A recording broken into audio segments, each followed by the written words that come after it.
Good evening, everyone in India, and welcome to this webinar on the hollow truth on cystic lung diseases.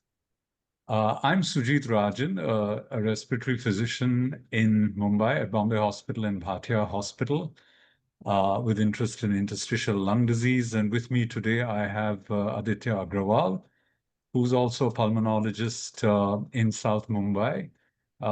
And we have three invited speakers today. Nishant Gupta, who is the director of the Interstitial and Rare Lung Disease Program at the University of Cincinnati and an authority on cystic lung disease, has researched a lot in this space. We have a pathologist, Ritu Kulshrestha, who is based out of Delhi, the Vallabhbhai Patel Chest Institute, University of Delhi, and heads the Department of Pathology there, and has been always of help to us on difficult lung path, whether it is basic morphology, immunohistochemistry, and the molecular work, and is really interested in omics these days. And so that's the person we need in this type of a webinar. Thank you, Ritu, for coming in. And finally, last but not the least, dear friend in Hyderabad, Sai Haranath from the Apollo Hospital, who heads the LAM clinic. And we have very few ILD clinics in India, and we have a LAM clinic running out of Hyderabad. He's adjunct professor at the AHERF. And so welcome to everyone here today, and thank you so much for everyone who have come in today. So I'd like to start off this webinar with a question, and I think following that question, we'll let Nishant do a short presentation that he is prepared, very short. But I put this question to you, Nishant, before you start your presentation. Aditya will control the slides, so you could just say next when you need to move. I think a lot of pulmonologists are confused when it comes, and despite them being pulmonologists, whether this is a cystic lung disease, a cavitatory lung disease, honeycombing, emphysema.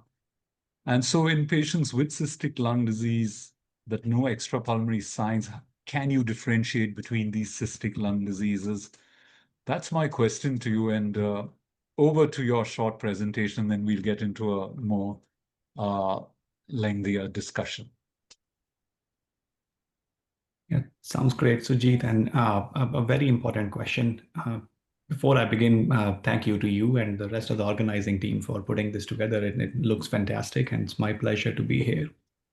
We'll talk a little bit about the radiology differences.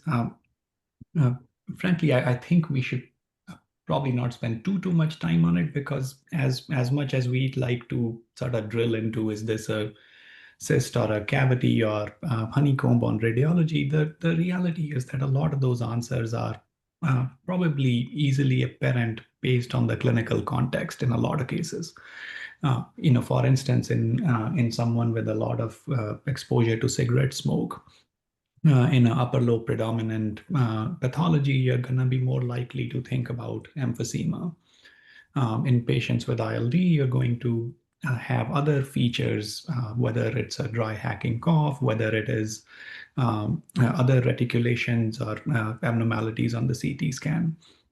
In terms of cavities or infections versus neoplasms, you then think of constitutional symptoms, think of weight loss, loss of appetite, others. So a lot of times these other clinical clues can help you.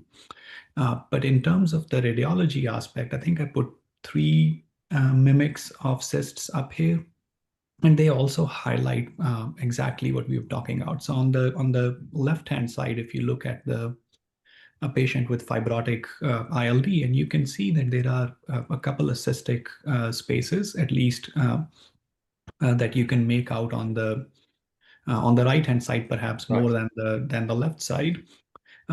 But again, you wouldn't really confuse it with the more common cystic lung diseases just because of the associated reticulations, associated traction bronchiectasis. This is really, you'll see that this is more of a fibrotic ILD. In the middle panel is a patient with cystic bronchiectasis. And this can sometimes be more difficult. But what you want to do here is just scroll through the CT scan and see if these cystic spaces track with your airways. And this is also an instance where looking at the coronal images can really help you see that these cystically dilated spaces are actually tracking longitudinally with the airways. Um, and on the last panel is a cavity, and the major distinction between a cyst and a cavity is really wall thickness. The cyst is really a very, very thin wall interspersed with an otherwise normal appearing parenchyma, while the wall of a cavity is generally much thicker, and then you can have air fluid levels, etc., inside if you're dealing with infections and so on and so forth. The one image that's not here is that of emphysema, and that can sometimes be difficult. Uh, but the difference between an emphysema and a cyst is that an emphysema doesn't really have a true cyst lining. And the last thing I'll say on emphysema is that sometimes you'll have this central dot, which is sort of the vessel that is running underneath and as the rest of the parenchyma is getting destroyed. And that's something that you don't see in sort of true cystic lung diseases. So that'll be at least my short blurb on differentiating it from mimics, and I'm happy to get into the other cystic lung disease radiologies, but I think that comes a bit later.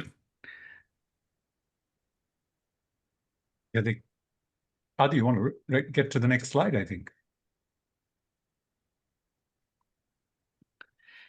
Yeah, and these are sort of I compiled just a few slides showing the key radiological features of the common cystic lung diseases.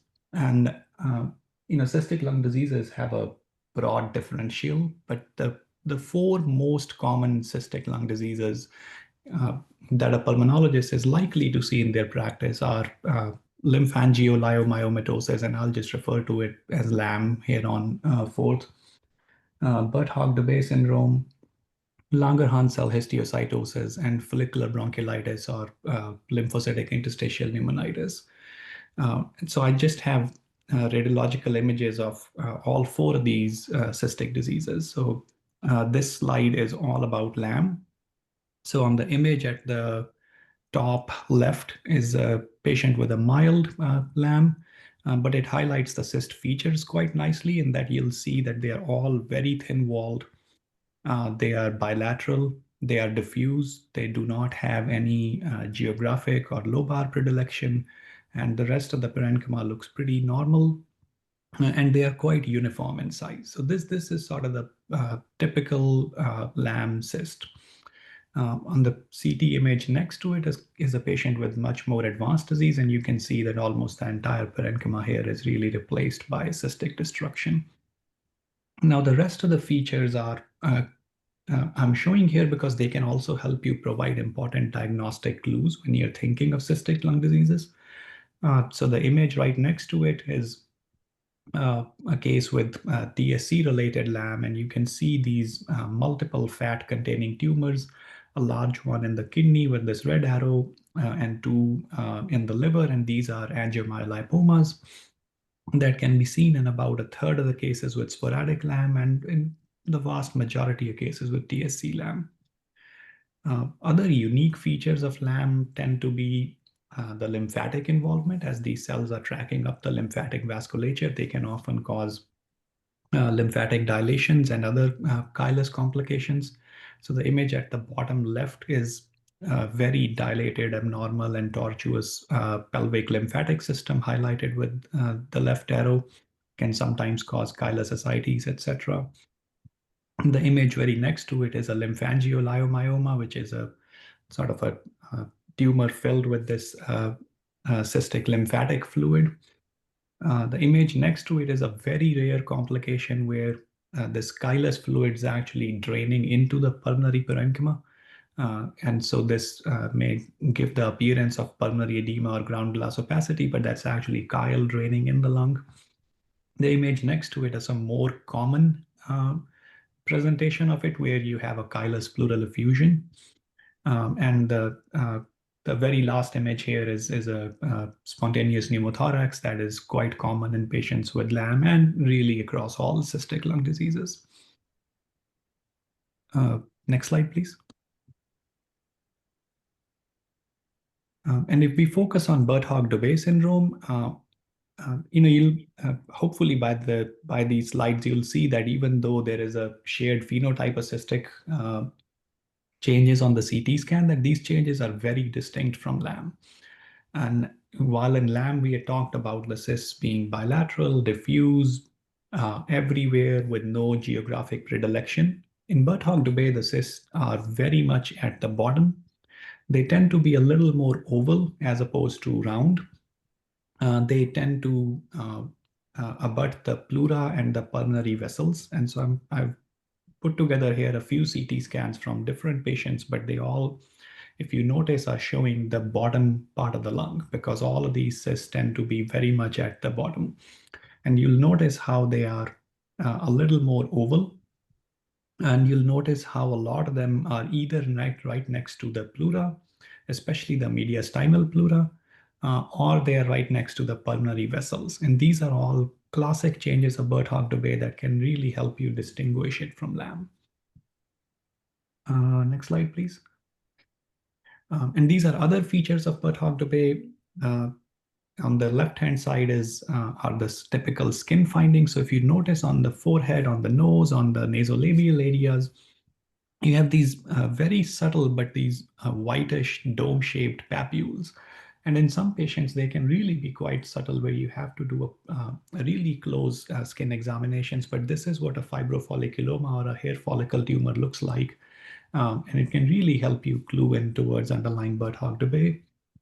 And the CT image on the next to it is a patient with Birt-Hogg-Dubé who also happens to have an exophytic renal tumor.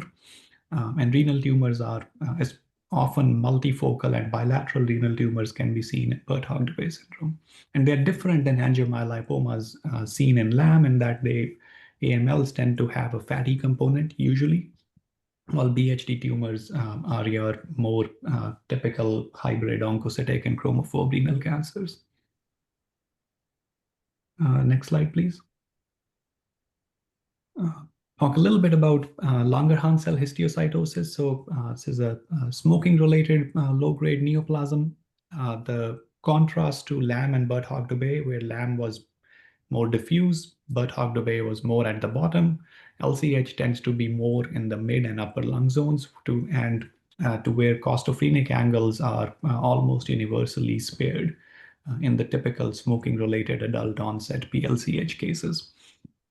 And the findings here, while LAM and Birt-Hogg-Dubé tend to be primarily cystic, PLCH can have nodules, cavities, and cysts depending upon where in the disease evolution you happen to find the patient. To where early on you may have more nodular presentation, then they become cavitary, and in the end they become cystic.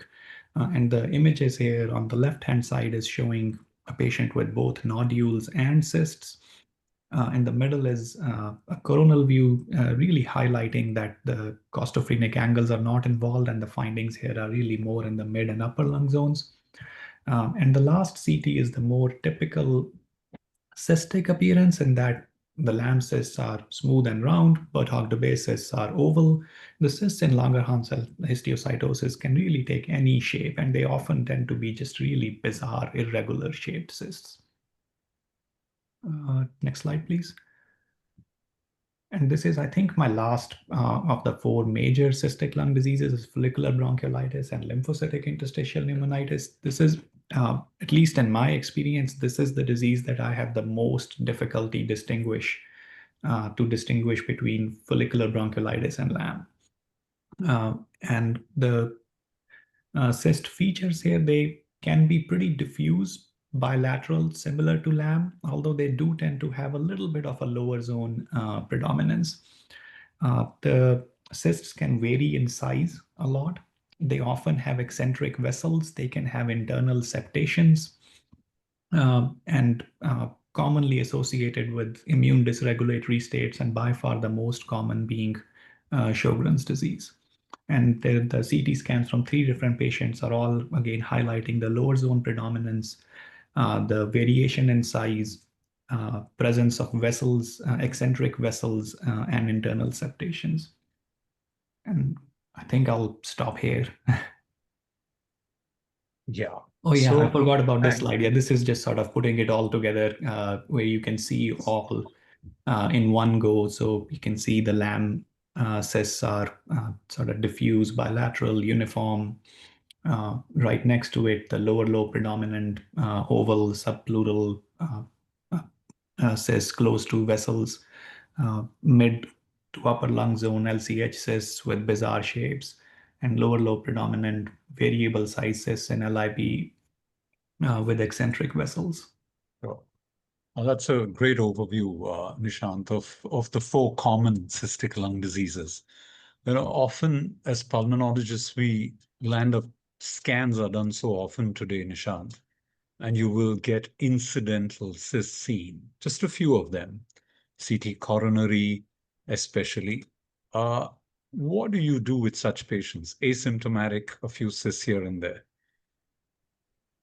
Yeah, very good question. And you're right, this is increasingly common. We've had just a number of cases from coronary CT scans with incidental cyst discovery.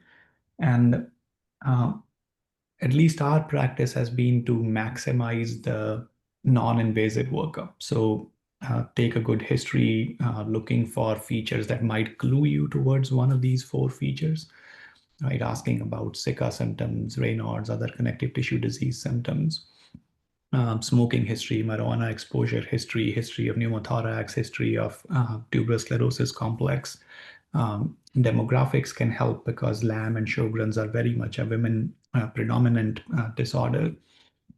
We would often also do a serological workup, and that I would check for ANA, rheumatoid, Sjogren's serologies, immunoglobulin levels, VEGF-T level looking for Lamb. And in about two-thirds of the instances, we can get to an answer with this non-invasive clinical and serological workup. But in cases where we cannot, and that happens not too infrequently, we take a step back and say, is a definitive diagnosis going to change management? If the answer to that is a no, then we say we'll stay at a probable or a likely diagnosis, and we can serially follow and reserve biopsy only if we think the disease is progressing to where we would intervene or change management. And the last wrinkle here is obviously patient preference, and there are some instances where, irrespective of management decisions changing or not, some patients want to have a definitive diagnosis. And in that case, I think it's okay to pursue a biopsy, but as much as possible, we like to do invasive procedures only when we think it's going to change management. Sure, sure. So I think probably keep them under observation is what I've done in the past, Nishant, and just watch them because unless they have history suggestive of the other cystic lung diseases that you have mentioned, because some of the patients are quite worried about them because it's reported on the scan. And then dealing with that is a challenge. And do you have patients where there are just few cysts and you really feel there's nothing to do for the time being, but you want to, the patient is quite worried? How do you deal converse with such patients? You're right, and that is, I'm not sure that we're gonna solve this problem here, but I do generally feel that as we go towards this era of every report being immediately visible, that the patients see these scary words and they have a lot of sleepless nights, and that is something that as a medical community we need to grapple with. Uh, but having said that, to me it really is. I go through the CT scan with the patients. I emphasize how much of the pulmonary parenchyma is uninvolved in this case. I try to give them the perspective that at the end of the day, we are taking care of you and not your scan. Would often do a PFT, and I'll highlight to them that, hey, you have a fairly normal preserved set of lung parenchyma. And lastly, I try to tell them that even if we had a definitive diagnosis. In this case, or in a lot of these cases, that we would simply be monitoring. And in a lot of cases, especially if you tie in that, hey, not doing anything or not actively intervening is not the same as not doing anything. You're still actively monitoring. And that Sure. if we see evidence of progression, we will intervene. So those are at least a few things that I go through in these cases to reassure patients. And a lot of times I think they are okay with this. Sure. Adi? Dr. Nish, that was a very, very interesting presentation on the different cystic lung diseases. I would like to now move on to Dr. Sai, and I have a question for him. How common are secondary cysts, and when would you suspect someone to have a secondary cyst? Thanks, Adi. And again, thank you, Nishant. By the way, in that differential diagnosis, the easiest one for me is to email Nishant. He has a bad habit of replying very quickly. So I usually, within minutes, know what the diagnosis is. So thank you, Nishant, again, for a wonderful talk. Thanks, Adi. I think a secondary cyst, I think we really want to look at the acuity of presentation. Was it something associated with systemic illness, or was there some other inciting factor?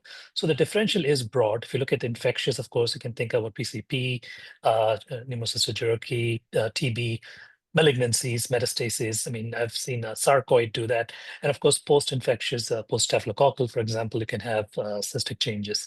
So I think it'll be important to know if there's an underlying disease. And typically, these are in atypical locations. They're often few, and there may be consolidation associated, some nodules with them, and also the walls are somewhat thicker. So I would think look for infection, look for immunosuppression, look for malignancies. So that's the high-level view that I would take on that.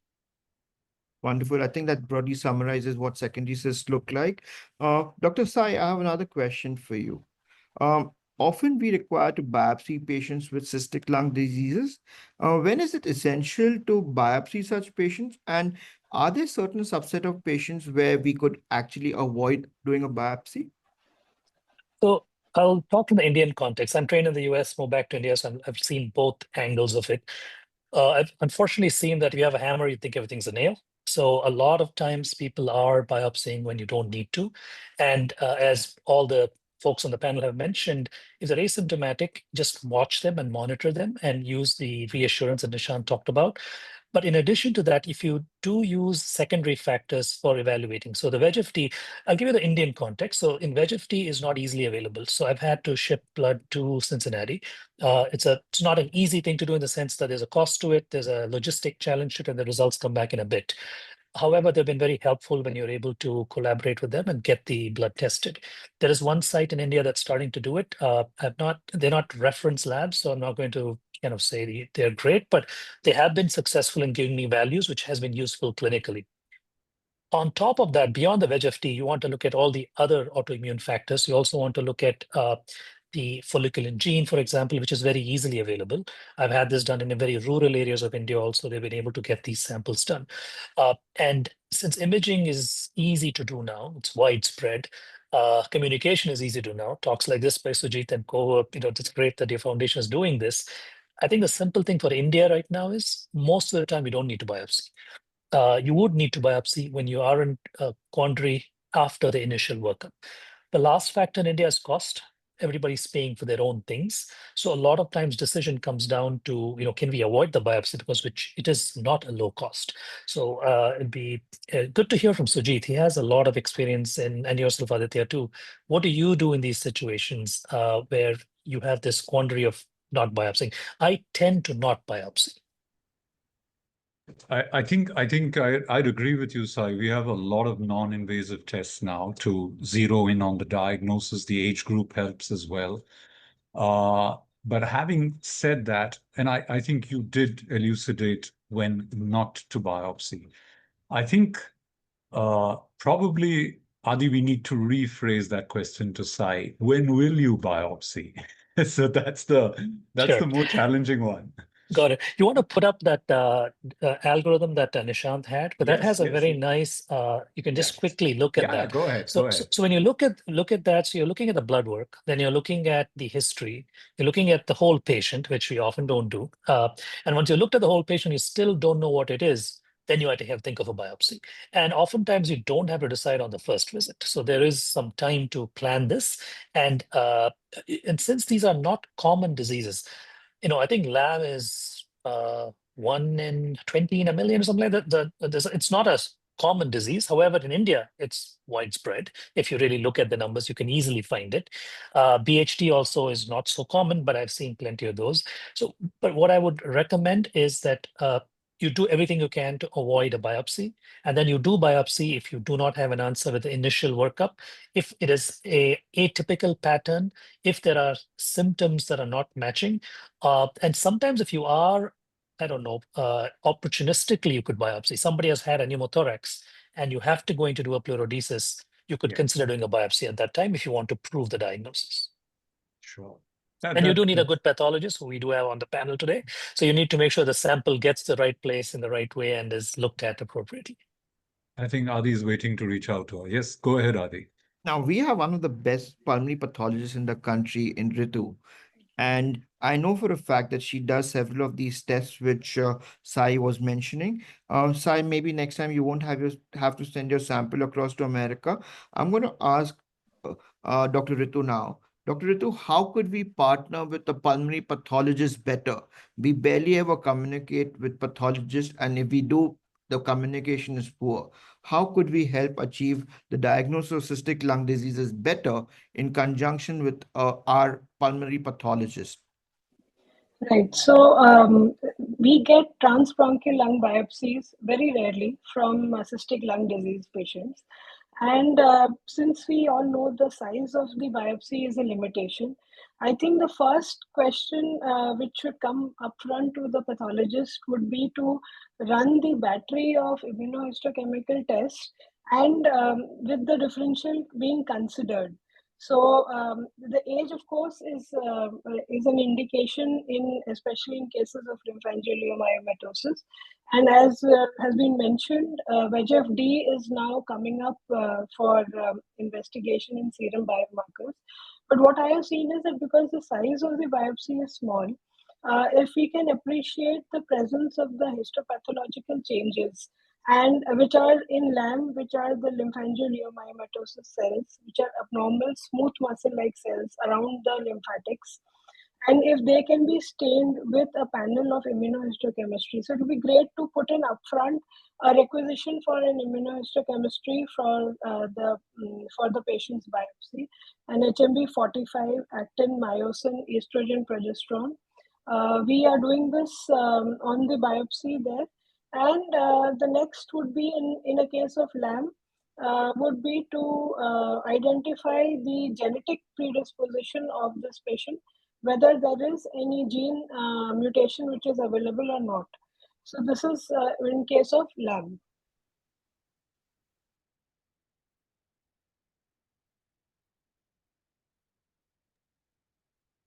Yeah, so Ritu, if you could summarize this PAT slide, because a lot of pulmonologists don't really know what to ask for or what to, and you did mention VEGF-D is done at your center, Ritu.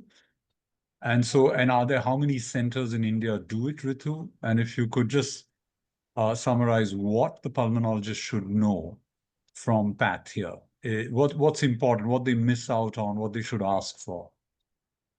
Right. So now that we have four differential diagnoses based on the clinical and the radiological features, I think the first would be to ask for an immunohistochemical profile based on whatever is the initial clinical radiological diagnosis.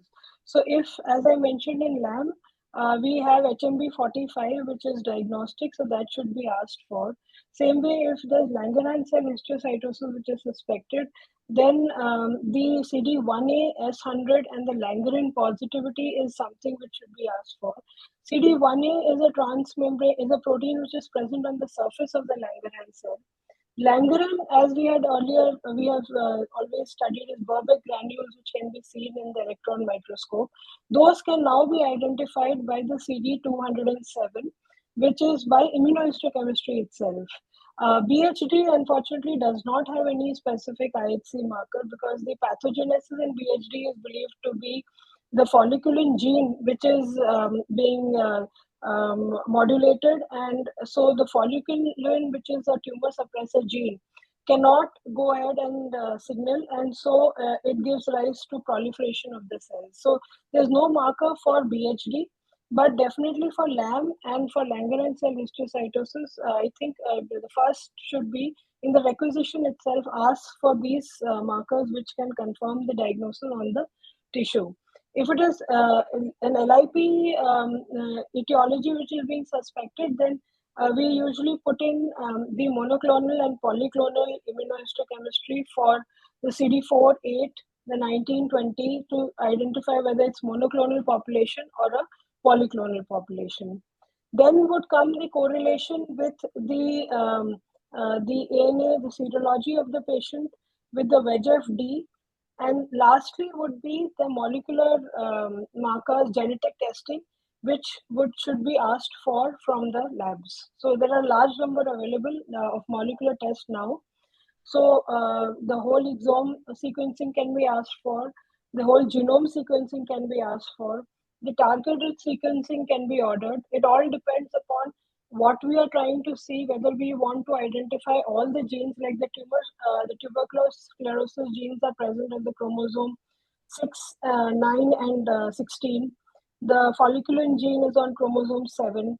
The BRAF mutation genes are on chromosome 9. So depending upon what we want, suppose we are having a situation where the cyst is, we are not able to, on the radiology, classify them, then it would be better to go for a targeted sequencing for these genes on the basis of where they are located from the blood.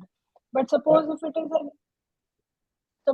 a Langerhans cell histiocytosis, we recently had a case of Langerhans cell histiocytosis.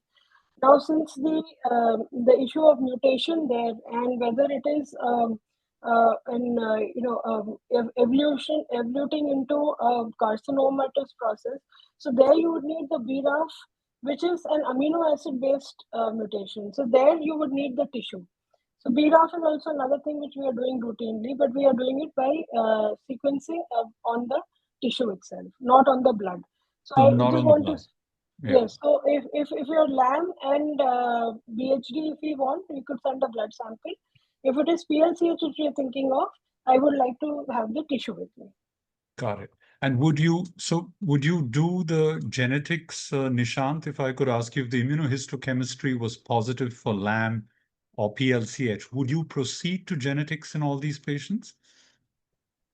Yeah, good question, Sujit. We typically don't clinically need it in the context of LAM, just because if you have a pathology, and the morphology of LAM histopathologically is quite distinct, as I'm sure Ritu would also agree, and then you confirm it with, let's say, a positive HMB45 stain, you have a confirmed diagnosis of LAM.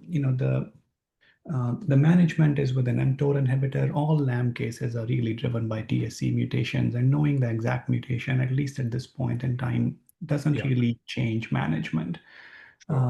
We do genetic testing sometimes when we are thinking about TSC. Now, most pulmonologists are gonna encounter what is known as sporadic LAM, meaning they have a somatic mutation, not a germline mutation.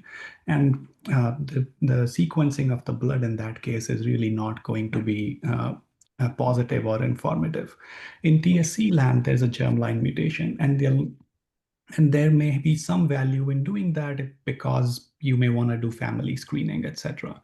But in those cases as well, often you have other manifestations of TSC. So clinically, sequencing for LAM is not generally needed.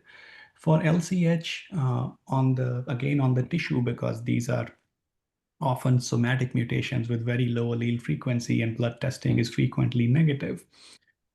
It can be helpful if you want to target the treatment accordingly. For example, 50 to 60% of LCH patients have a BRAF mutation. And if you know that, then you could potentially treat them with a BRAF inhibitor.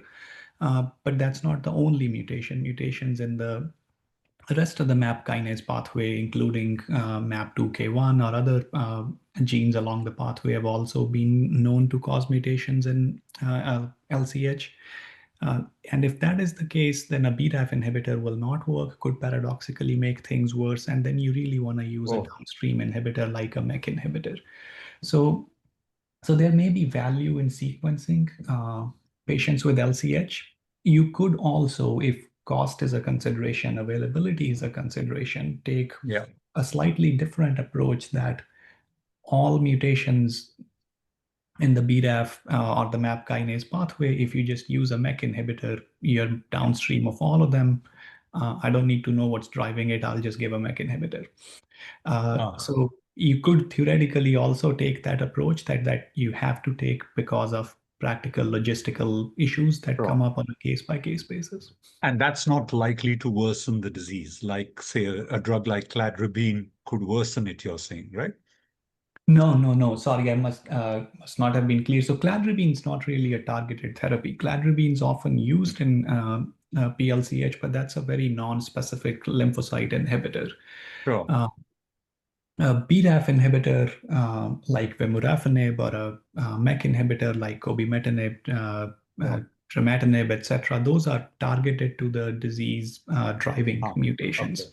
Okay. So if the mutation lies in a MAP, something downstream of a BRAF inhibitor, then giving a BRAF inhibitor really won't work. Got it. That may be a reason to try to sequence it. I should also say that while treatment with sirolimus and LAM is proven by pivotal randomized controlled trials, yes, there are no randomized controlled trials assessing the safety and efficacy of these things for LCH. So the evidence base for these treatments is not as strong, although intuitively it makes sense and anecdotally they work.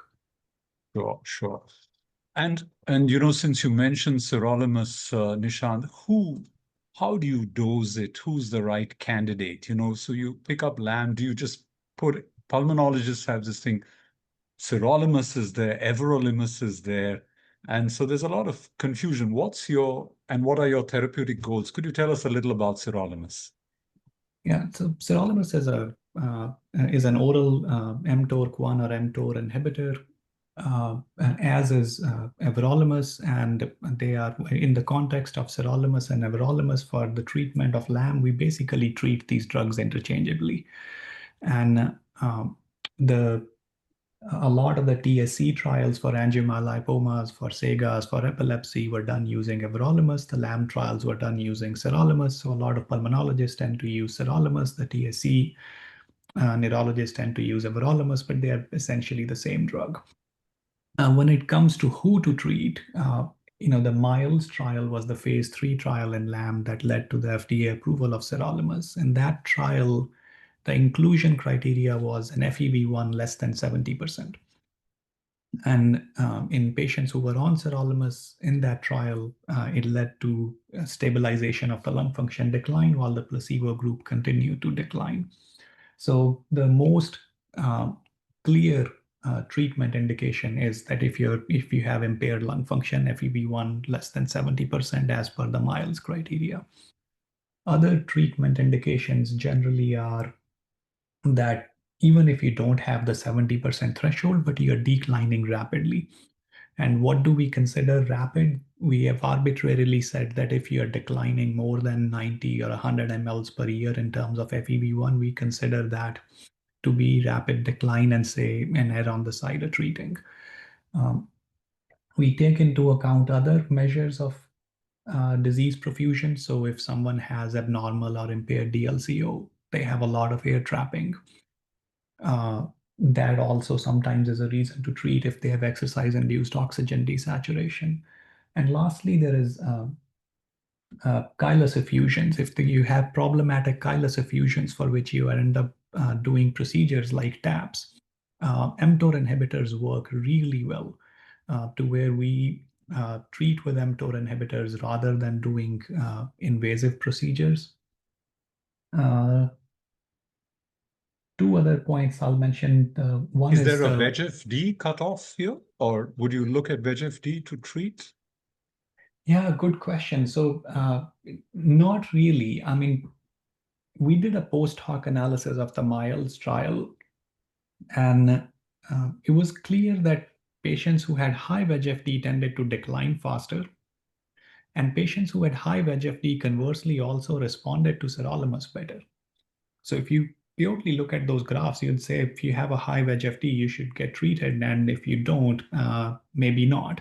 But I will say that clinically, we have seen patients derive benefit from treatment, irrespective of VEGF-D status. So we don't, we use the VEGF-D levels for these counseling to help as an additional data point for decision making. But I wouldn't withhold treatment if they meet indications just based on a VEGF-D level. Sure, sure. So you've been looking at this at the clinic in Hyderabad. Do you have an endpoint for sirolimus? Chylus effusions, I think Nishant mentioned the lung function criteria he mentioned. Anything else from an Indian perspective? So I think, anything we do in India drives down to get the afford rate. So sirolimus is way more affordable than everolimus. But I have tended to use the drug levels to measure periodically, as well as really at this point it's indefinite.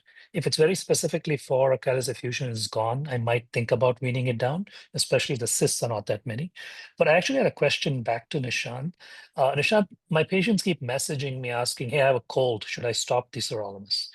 The general principle, I think, is your immunity does go down. What is your thoughts on that? Do you handle immunosuppression in this population a different way?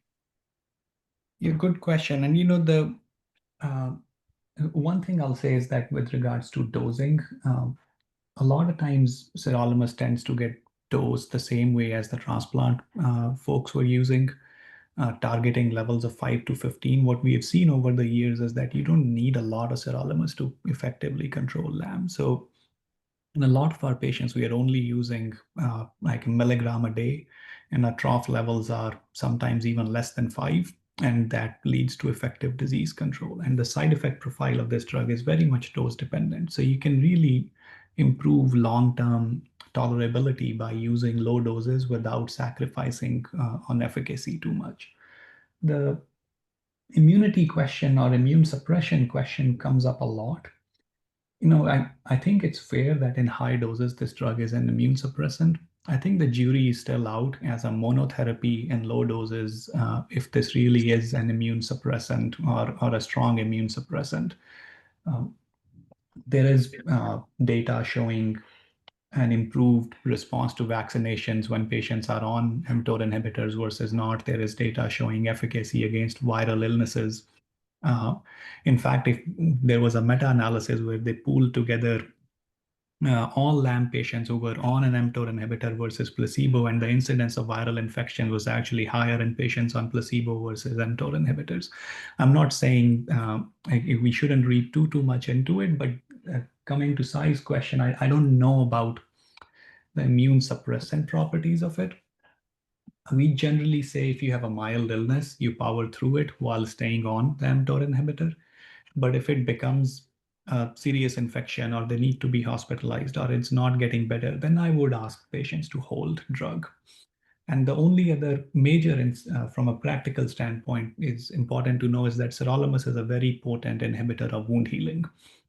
So if these patients need any sort of surgery or a procedure, we do ask them to hold treatment for a week before surgery and until a few days after surgery until their incisions are fully healed. Thanks, Jan. That's kind of been my practice too. And just one other point there. The one patient I've been recently treating with fairly extensive LAM has been able to manage with just a milligram, and the levels just hovering around 5 to 7, maybe 4 to 7 in that range. And it tends to come to steady state very quickly. Within a week or so, they've been in steady state. But the advice on it's not a great immunosuppressant. And I know no time to discuss this, but I've heard of some people use sirolimus as a longevity drug, but we won't talk about it today. I have one question for both Nishant and Sai. Continuing with the topic of LAM, how do you monitor renal angiomyolipomas and the lymphangiomyomas in a patient with LAM? And I'd also add to that question, Sai, sorry to barge in here, but these are immunosuppressants, so do they increase the risk of these myolipomas getting malignant or increasing in size? Is there any data on that? From my minimal experience, I haven't seen them convert. In fact, I think they're good for treating the angiomyolipomas. The other part of the question in terms of monitoring them, I think a 6-month to 1-year ultrasound is what I've heard about as a good way to look at it. In BHD, you need to do it much more religiously just because of the risk of renal cell carcinoma. Nishant? Yeah, so in fact, if you look at the evidence base for mTOR inhibitors and angiomyolipomas in LAM and TSE, the angiomyolipoma was actually the primary endpoint of the very first phase 2 trial looking at the utility of mTOR inhibitors in patients with TSE. And treatment with mTOR inhibitors led to about a 50% reduction in the size of AMLs. And that's what formed the backdrop for the next trials in LAM, etc. And subsequent phase 3 trials with angiomyolipoma primary endpoints have been done where it is very clear that mTOR inhibitors consistently, durably lead to shrinkage or stabilization of AMLs. In fact, per the TSC guidelines, if you have an AML more than 3 centimeters or 4 centimeters in size, treatment with mTOR inhibitors is the first line treatment. So that is another indication by itself to treat. Lymphangioliomyomas as a chylous complication of LAM respond very well to sirolimus, and they very predictably shrink in size on treatment. How often should you monitor? If you're not treating someone with AML, then I think the frequency that Sai mentioned is okay. If you have someone on treatment and you have demonstrated after a follow-up scan that they are stable or that they are decreasing in size, I'm not sure that there is a ton of value in sort of consistently, regularly following them at 6 to 12-month interval. I might throw in a scan every couple of years, but probably not that very frequently. Perfect. I think that sums up very well. Moving on to the next disease, Birt-Hogg-Dube. Nishant, I would like to know, how do you prognosticate and how do you discuss prognosis in families who come to you with Birt-Hogg-Dube? Yeah. Well, one of the things that I commonly tell patients and family members with Birt-Hogg-Dube is that, look, I never wish any disease or diagnosis on anyone, but if someone gave me a list of all the genetic diseases and said, you have to have one, pick one, I think Birt-Hogg-Dube will be somewhere up there at the top of things that I might say, all right, I'll pick this one. Okay. And I say exactly what I just said to patients and family members. The pulmonary disease from Birt-Hogg-Dube syndrome really doesn't tend to progress over time.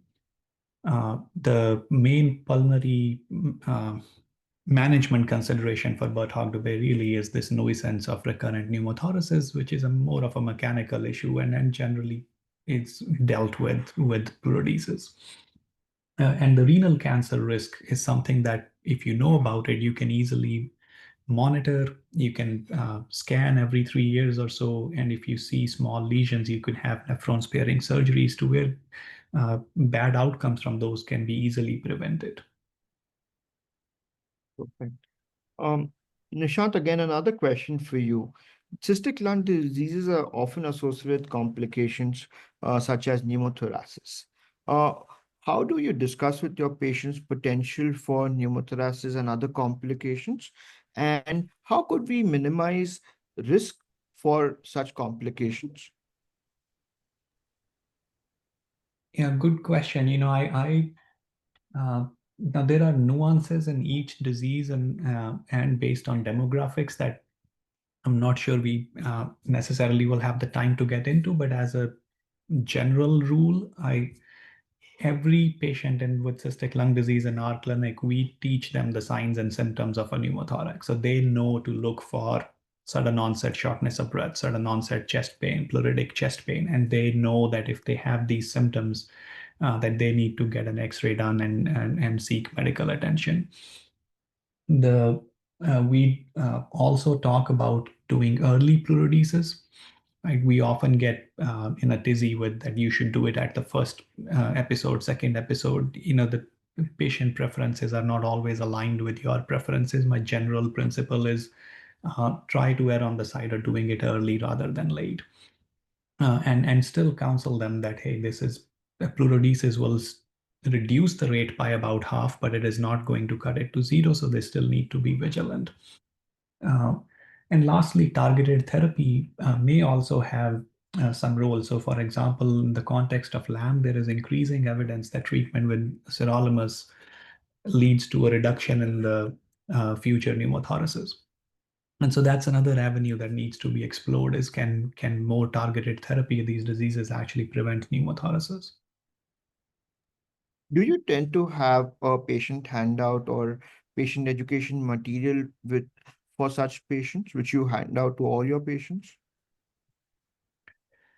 No material per se, but we point out patients to the respective patient advocacy organizations' websites. So, for example, the LAM Foundation, the Berthold Dubé Foundation, the Histiocytosis Association, or the Sjogren's Foundation.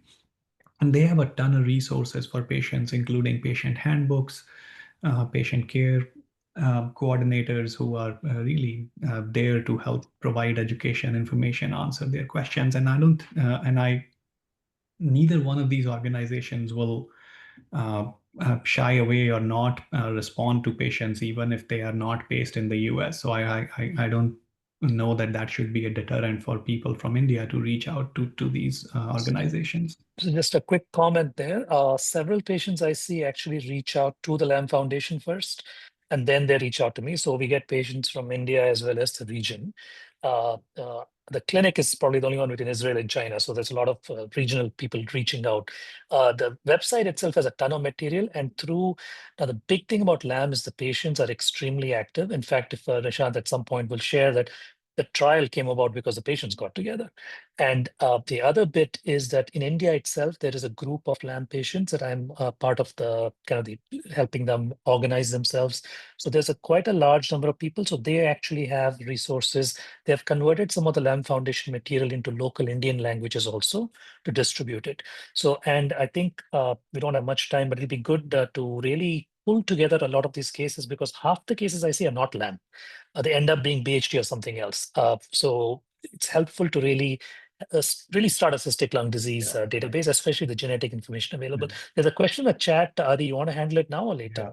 Yeah, no, I think before we go to that chat questions, I couldn't agree with you more. You know, severe asthma clinic, I recollect a friend in Germany telling me it was mainly to filter out what was not severe asthma and actually get down to that 10-20% that got referred that were severe asthma. The same way with cystic, and we would definitely like to collaborate on the LAM part with you and see how we can help these patients better because they're really looking for information here. And so I know we are running short of time, but we have permission to go 10 minutes longer if you all can stay on for 10 minutes after the scheduled time of ending. And if that is the case, there is this question on targeted therapies. You know, Ritu, Nishant mentioned a lot of targeted therapies, and can these mutations routinely be done, Ritu, which he mentioned, BRAF and MEK inhibitors, you know, can they work or not? Because even if those drugs come to India, if those mutations aren't there, there's no point, I guess. Yeah, so actually now what I'm seeing is that in the cystic lung disease area also, we are progressing almost like how we were doing in cancer. So like for the BRAF mutation, for example, is where we are seeing the Your voice is echoing, Ritu. Are you on two devices? No, Hmm? one only. A little bit of echo. No problem. No problem. Carry on. Okay. So it's something like how we are doing in lung cancer. Now it's something which, at least in Langerhans cell histiocytosis, we are moving towards that. So as I mentioned, the BRAF mutation in lung cancer, but we need the tissue first. So we can do it on the tissue, and we are doing it for the cancer patients. So we are just, we need from the tissue, we are extracting the DNA. And in the DNA, then we are amplifying the BRAF, which is allele specific. And then we can identify the commonest, which is the V600E or the V600K mutation, which is available, and offer that to the patient population. The same way is in the other, the tuberous sclerosis gene mutation. Even though for that we would need a whole exome sequencing, it is being done in many labs in India. The third thing which is now coming up is the immunofluorescence for the proteases, the matrix metalloproteases 2. which is not only a diagnostic marker in the lamb, but also it is coming up as a biomarker for progression and treatment modulation in the serum itself. So a number of changes now we are seeing in this field, which we are having in India, and which is being done. And the whole exome sequencing, you just asked for it, Ritu, or because whole exome sequencing costs have come down significantly in India? So we just ask for it, or we have to ask for something specific? In my institute, because we are a government setup, so we tend to do things for free, so we don't have to go the commercial way. But I'm sure for asking for a private lab, it would be better to ask for a targeted sequencing for, say, a 12 gene panel or a 3 gene panel, and then reduce the cost. Okay. Nishant, is that what you do there as well in Cincinnati? Do you ask for a WES or? No, and that would be, I suppose, one of the many differences in healthcare. I don't think that is something we would be able to do clinically here, and I can't remember the last time I did a whole exome sequence on anyone on clinical basis. We would sequence some rare cases, but more as Ritu said, we are sort of trying to look for definitive mutations, or we sort of have an idea of what gene mutations we are looking for in that instance. And in a lot of cases, like, I'll emphasize that looking for TSC mutations really doesn't change management. You can often diagnose LAM with other means. And the LCH, if you have a clear diagnosis, these cases are all driven by MAP kinase mutations. And even if you are considering therapy, you could use a MEK inhibitor without knowing the mutation, at least at this point in time. But anyway, there are areas here that are unexplored. There are unknown cystic cases that almost certainly have other driver mutations that need to be discovered. And if you're able to do these kind of sequencing more commonly, more easily in India, maybe that is the place and the way to diagnose more or to define more new entities. I completely agree with really quick, Nishant. So we actually have a really easy way to do the whole exome. So we have several centers in India, a lot of geneticists, and the cost is quite low, actually. We have picked up many variants of unknown significance, which actually now have a phenotype. And some publications are not all in pulmonology, but other disease states. We're trying to push the bronchiectasis folks to start getting them if we can, just to understand what the actual cause is. So we're going to be seeing more of that, I think. Fantastic. Fascinating. And any under-recognized cystic lung diseases? I recollect, Sai, you wanted to show us a few slides if you of have someone time, whom I we could. have time. I think you could pull that So, up. So this, while the case comes up, you can actually go straight to the image. So in terms of, this was a patient who kind of came in as a second opinion, obviously. But what happened was this lady got diagnosed with LAM many years back. And she had a pneumothorax. They had not done a biopsy, but they had already done a pleurodesis. You can go back up one more. And what they it'll go up, I think, backwards. Yep, this one, you can use this one. So what they really had done was they had done pleurodesis, used talc, etc. And then when she showed up, I tend to kind of do an internal medicine kind of checkup, look at everything. And at that point, realize that, okay, something doesn't fit. The cysts don't know exactly like LAM, etc. And then, turned out the total protein is high. When the total protein is high, you send off an electrophoresis and you realize that this lady actually had light chain disease. And then she ended up in a whole different journey with chemotherapy, bone marrow transplant, multiple myeloma therapy, etc. And actually doing okay 4 years later. You can go to the next slide. Just a fun thing I wanted to show to the PET scan. So the PET scan actually shows you a big light up there. And the question is myeloma or something else? Turns out this is a talcoma. So apparently when you give talc, they light up for decades. And this is essentially, I mean, I was like, oh, do I need to biopsy? But then if you look up the literature, you have these little things which show up. So when you're dealing with someone's cystic lung disease, you ultimately end up looking a lot, because it's such a rare entity.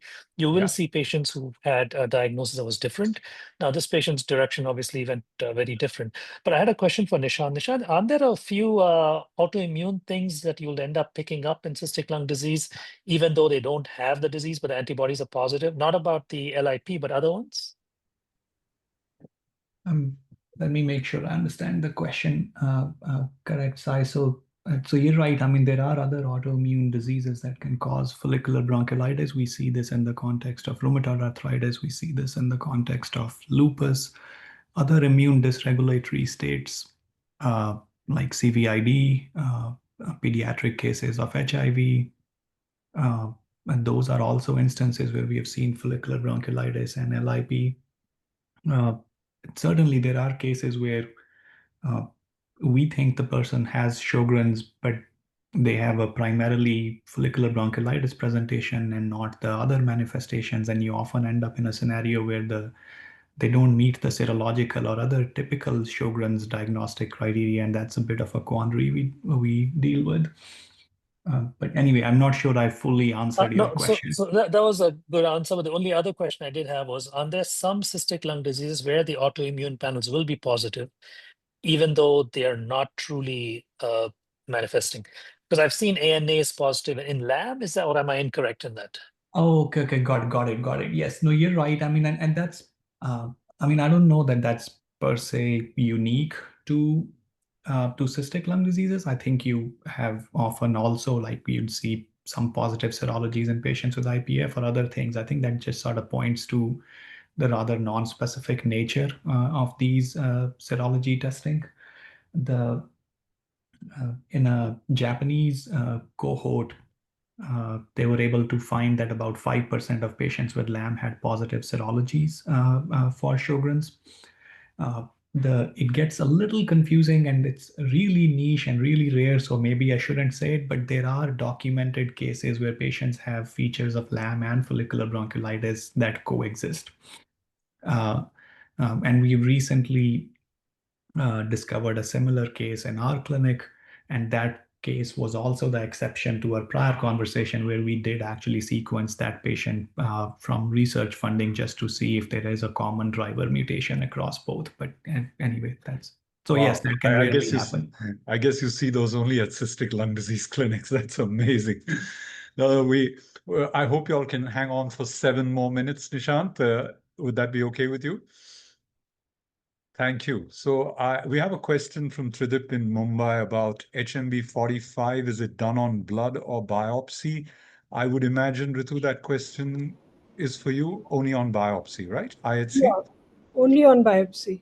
Only on biopsy. So that is pretty much clear on that slide as well. And I want to bring up, a lot of Indians, as you know, Nishant, pulmonologists are not as much into research as we would like to be. And so pleurodesis definitely lights up a bulb in their brain. Do you have a choice of pleurodesis agent when it comes to, I know you told me in VHD, just get it done, and it's straightforward and you're over with it. They're not likely to head to transplant. But with LAM, do you have a different choice there? Or are you okay with talc? Yeah, somewhat controversial topic, but so the first pleurodesis is clear that we generally try to have a VATS-guided mechanical pleurodesis without any chemical agent involved, and we prefer a VATS-guided approach because then we can have the thoracic surgeon really address the entirety of the pleura and not be blind with just a chemical pleurodesis, which may or may not get to every bit of the pleura. Just abrasion. So just abrasion, you're saying. Just abrasion. Right. And if we feel that by itself, we hope that is all that we need to do and that we don't need to do anything else. Now, if that fails and the patient is having recurrent episodes after that, then typically we would go to talc as the next agent. There is a lot of The controversy here is that thoracic surgeons will often tell the patients that we are not going to use talc because if you have had talc rhodesis, you cannot get transplant afterwards. And in the context of LAM, the literature has shown that if you've had a prior talc rhodesis, there are technical difficulties during transplant surgery. There is the length of the operation is longer. There is need for more blood transfusions, but there is not a mortality or a length of hospital stay difference. So when we wrote the LAM guidelines a few years ago, we were very clear that prior talc rhodesis is not a contraindication for future transplant. And the ISHLT guidelines corroborate that. That hasn't stopped people from making this recommendation though. So we start with mechanical abrasion, talc if you fail. The wild card here is that, hey, can you see if treatment with sirolimus or if this is an indication to treat with sirolimus to where you don't need to do the talc rhodesis. And the one last thing I'll say is that we are actively um, sort of researching a new molecule of pleurodesis, which seems, at least in animal models, to have similar efficacy as talc without the long-term complications of talc. So we'll see if that sort of pans out in the long run. Oh, that's fascinating. Yeah. It's been such a amazing web meeting, really. Learned such a lot myself, and I'm sure the audience did as well, because the talcoma that Sai presented was like, I mean, a pre-transplant evaluation PET scan, that's going to light up, and then your transplant surgeon's going to say, is there a malignancy sitting there? So I can just imagine how careful we need to be in these situations. And you did mention a new chloridizing agent, which would be outstanding, and which is not as rough as talc, from what I understand, Nishant. Is that your...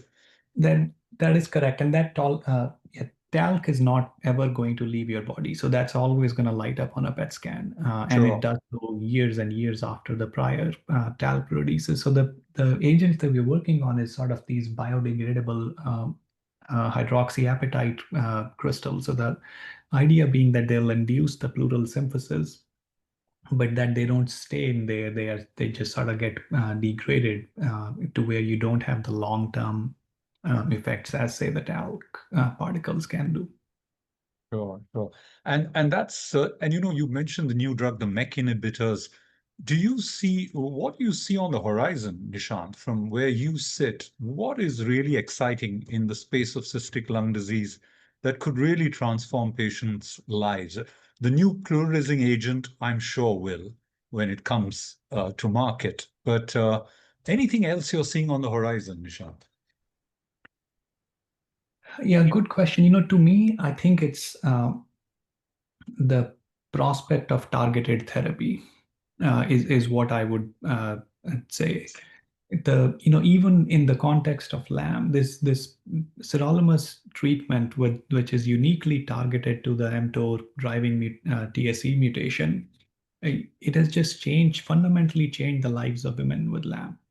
They're not having as many pneumothoraces. They are staying stable. They're living a normal, long, healthy life. It's prolonged survival. It just is nothing sort of transformative. And it is I don't know, it's very uplifting and gratifying to go in the room of someone with LAM and be able to tell them it is going to be okay. While I can't say that to going into the room with someone with IPF, for example. And I hope that we could do the same for the rest of the cystic lung diseases. I also sort of in general, the other area that excites me is that we are really getting to see these at a very high resolution with these new omics approaches. And I think we are going to learn fundamentally the understanding, the driving mutation, the molecular pathogenesis of these diseases in the near future. And I think that's going to drive new biomarkers and new treatments. Anyway, I'll stop there. That's probably what I'm most excited about. Fantastic. And that's why we have Ritu in here today, who's training in omics and very excited about that herself. I think we remember our genetics from the first year of MBBS, Nishant, and we've forgotten so much. Most pulmonologists, I can tell you, that we are really retraining ourselves in that space. But Thank you so much, Nishan, Sai, and Ritu. Really, all have been fantastic. It's been a great discussion, and I think we would have one more next year like this when we have more research coming in. Cystic lung disease is always something that excites us. I hope a lot of pulmonologists have gone back with learnings. Thank you, Adi, for helping me moderate this session today. You want to say anything, Adi, before we close? No, I think I got to learn so much from both Dr. Nishan, Dr. Sai, and Dr. Ritu. What it also did was actually introduce Dr. Ritu to Dr. Sai. And now we now understand that we have a person, a human being who is processing samples in respiratory medicine in our country, and we won't have to look abroad for these simple answers.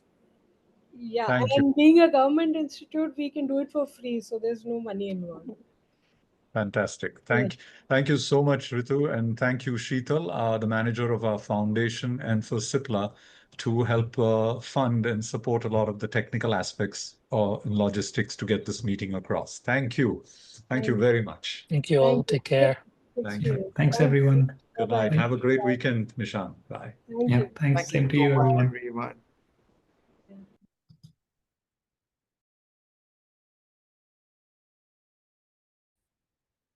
Are we offline, technical? Yes, sir. We are off air now. We are off air. Great. If you want, you can communicate, sir. Yeah, no, that's fine. Thank you, Ritu. Ritu, Yeah, there's so it was much a to great learn here. meeting. God. Now I know why you wanted to learn omics. God. I know, but how are you all interpreting? I'm worried how you all are interpreting because there's so much even We in don't know the. anything. We don't forget interpreting. We just, zilch. We need to have a whole class on what is WES and, someone else is talking about, Nishan can't even afford it there. Here we are doing it 7-8 हज़ार में हो रहा है इधर. हो रहा है यार. And we can actually do it, in India we can do it. So I Yeah, think but it's we a don't great. know what to ask of it. We don't know Right. what to ask in those WES, how to ask for specific things. I mean, that's why in the DLD meeting, Right. I think that's what we want to do now in that workstation, Ritu, Right. which I'm going to tell Adi. In fact, you have 2 minutes, Ritu, 2-3 Yeah, minutes. yeah, I'm sure. just trying to get Adi to join. Adi, can you join the link again for a moment? I'm just trying to get Adi to. We want to just curate that uh, workstation well because there are two workstations only, and I really want you to help pulmonologists to understand what is whole exome sequencing, what is the molecular lab, what's IHC, and teach them like ABC. You understand it? It's literally we need to understand it that way. Yeah. And I don't know how. Yeah, Aditya has joined. Adi, can you hear me, Adi? Because where money is a Adi, constraint. I was just talking to Ritu that we need that workstation so desperately for DLD on molecular stains, omics, genetics, and how the pulmonology, I mean, really market it in that way. And, I think that way the labs are already getting interested, Ritu. So, there's so much and which I'd say 90% of which I don't understand. So I really am looking forward to DLD to learn more than teach. No, even for this session, I had to read about how would I interpret this TSC gene because there are so many variants and insertions and deletions, Yeah. and I didn't know what level the meeting would go to. So actually, even I was reading of how do you even because there are those which are pathogenic variants and those Yeah. which are likely pathogenic variants. So even if you get a positive FLCN gene, then the interpretation will vary between this also. So it's like gone way. So within the FLCN gene, there are variants, you're There saying. are so So many this is variants. what we need to do, and Sai is quietly working there. Very few pulmonologists even know Sai. He doesn't even come to most meetings, Right, right, Adi. And so this is you find out about Sai from Nishant. right, He's such a nice guy. And now I think we are connected thanks to Zoom. Right. All of us are connected, and I'm really that workstation, Adi. We really need to plan it well now. Yes, sir. And Yes. Sheetal will not have to do as much running around. At least there are two workstations, so not that many people to thankfully coordinate with. And I really enjoyed the meeting. I don't know how you all Same here. enjoyed it. I really So, enjoyed it. I so I've learned never, so much. I've Yeah, never been, I've never seen a meeting of this caliber, sir. I mean, this was one of my best meetings ever. very true. Very true. And I that's mean, because we got Ritu in. We got a no, absolutely, pathologist. absolutely, absolutely. So I think we are setting a benchmark with each meeting on respiratory medicine learning. I But will talk. Biraj, you can easily send across to me. I'll do it and send it back to you. I Yeah, just need the tissue in the super. block. And this meeting should be there for people to keep seeing. I don't know whether we want to put how we want to put it. Sheetal, how can we put this on our website? For people to just see. Or is Cipla planning to do it? Sheetal, do you have any idea? No, sir. This if the content is ours, we'll have to create a YouTube YouTube thing channel. and then put it. So we could just send that out soon so that people who missed it can hear it, because that's the only way people will send patients to Sai's clinic and Ritu, and the interest will increase, and finally patients benefit. He's got a patient support group on LAM here. We can just connect with that also, Adi. I was thinking. Exactly. In fact, sir, we should merge our get them as Yes. a chapter of our a larger respiratory support Yeah. group. Totally. And our support group can just direct them to India LAM Clinic in Apollo, Hyderabad. I mean, they've already done. We don't need to reinvent the wheel for LAM at least, and maybe cystic lung disease. Yeah, And please if he's edit out sending that to free part. Cincinnati for VEGF-D, तो इधर ICMR NIH में हो रहे VEGF-D. I mean, just sir, wanted to add, please cut out that free portion. My director will kill me otherwise. नहीं, वो मैं आपको बोलने वाला था free क्यों बोल रहे यार? sir, but the potential of VP Chest becoming such a huge center for every respiratory physician in the country is humongous. And if once we have a support group program running, Dr. Ritu will be extremely busy It's with not our. VP chest. You need the person, the human. I always tell you that, Adi. The human in VP chest has to be proactive. You can have the This- greatest institute, human उधर कुछ नहीं कर रहे तो कुछ नहीं होने वाला है. I totally agree. I also come to understand that Dr. Ritu has only about 6 or 7 years left at the VP Chest. No, 13. We'll extend her life in the private sector. Exactly. Yeah. No, I am 13 over here, 13 remaining. Anyway, take care. Thanks so much, Ritu. Thank you. Thank Have a you. great Saturday Thank evening. you, but a great learning. Thank you. Thank you. Bye-bye. Thank Bye. you. Good Thank night. you. Good night.